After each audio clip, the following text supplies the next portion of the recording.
Nous, on est riches parce qu'on est en train d'appauvrir l'Afrique, de nouveau, l'Amérique latine, l'Asie. Nous sommes nous les responsables de ces millions de morts.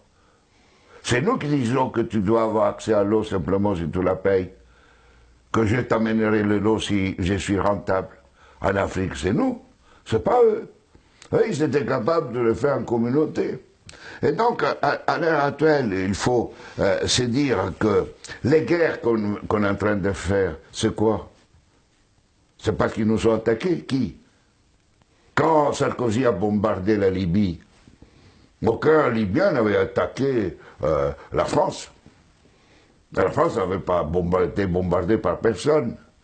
Et nous, quand les Américains ont bombardé Bagdad ou l'Irak, parce que c'était l'ennemi du mal, tous ces millions qui sont morts, et tous ces millions de réfugiés syriens, irakiens, etc., c'est qui eux, ils ont voulu. Et nous, on a le courage après de dire, je vais t'aider pour rester chez toi.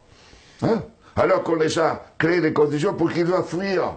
Et nous, on va dire hypocritement à cette Europe qui hypocritement donne 6 milliards à la Turquie, 2 milliards aux Libyens pour pouvoir tenir les gens qui viennent d'Afrique, où on est en train d'alimenter, nous, les guerres.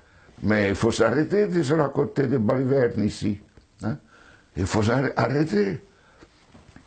La guerre ne se fait plus parce qu'on tue l'ennemi.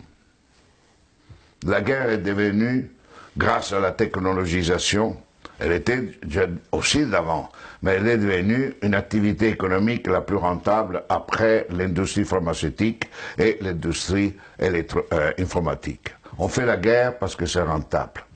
Et malheureusement, si nous ne changeons pas nos dirigeants, et nous-mêmes, hein, dans le sens pas individuellement, mais les systèmes de valeurs fondamentaux, la sécurité nationale qui explique la guerre, la souveraineté nationale, l'appropriation privée du vivant, etc.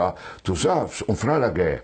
On fera la guerre, pourquoi? Parce que pour cela, deviendra une activité de plus en plus rentable.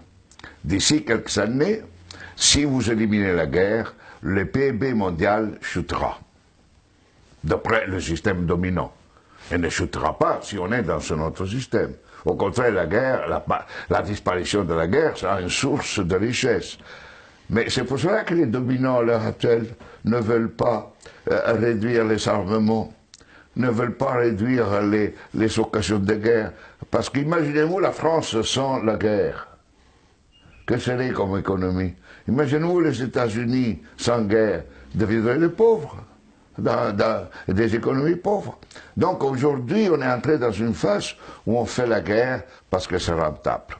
Et vous n'aurez aucun dirigeant actuel du monde qui arrêtera la guerre, parce qu'il sera crucifié, parce qu'il sera lapidé, parce qu'il va contre la logique.